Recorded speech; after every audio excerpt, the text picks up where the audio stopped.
सुबह हो चुकी थी, लेकिन उस दिन की सुबह वैसी नहीं थी जैसे पूरी हवा ने कुछ महसूस किया हो और सब चुप हो गया हो। मैं उठकर बैठा और देखा गिलहरी एकटक मुझे देख रही थी। उसकी आंखों में डर था। मैंने पूछा, सब ठीक है? लेकिन उसने कुछ नहीं कहा, बस दूर देखती रही। मैंने चारों ओर देखा। जंगल वही था, लेकिन कुछ बदल चुका था। कछुआ धीरे धीरे आया और बोला, अब जो होने वाला है उसके लिए तैयार रहो। मैं कुछ समझ नहीं पाया। कौन सी चीज आने वाली थी? क्यों सब इतने बेचैन थे? जैसे ही हम शहर की तरफ बढ़े, पेड़ खुद ब खुद हिलने लगे।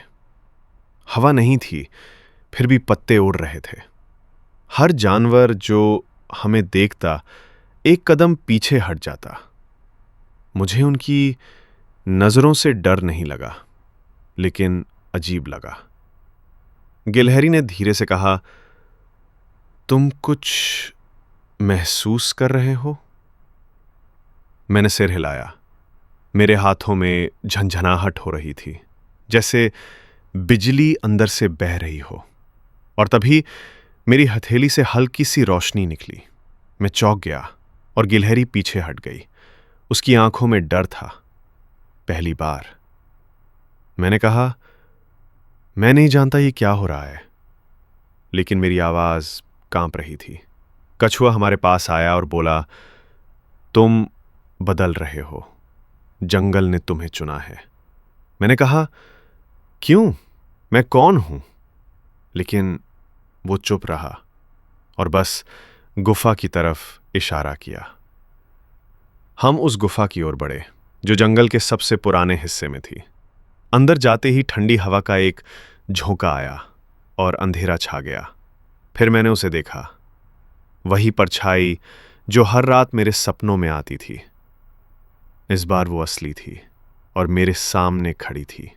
उसके साथ दो और जीव थे, लेकिन उनकी आंखें खून की तरह लाल थीं। उस परछाई ने कहा, वो लौट आया है, समय कम है।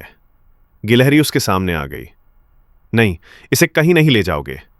मैं बस खड़ा रहा, कुछ बोल नहीं पाया। मेरे अंदर जैसे कोई तूफान उठ रहा था।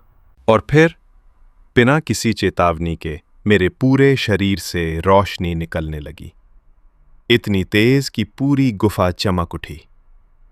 वो परछाई पीछे हट गई और वो दोनों लाल आंखों वाले भी डर से कांपने लगे। कछुआ फुसफुसाया, ये शुरुआत है। मैंने गिलहरी की तरफ देखा। वो डर में थी, लेकिन फिर भी मेरे पास खड़ी थी। क्या मैं अब भी वही इंसान था या कुछ और बन गया था? मुझे नहीं पता, लेकिन उस दिन पहली बार मुझे लगा शायद मैं किसी बड़ी चीज का हिस्सा हूं।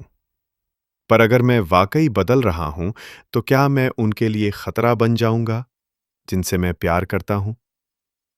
जवाब नहीं था, बस एक और सवाल और एक लंबा रास्ता जो अब शुरू हो चुका था।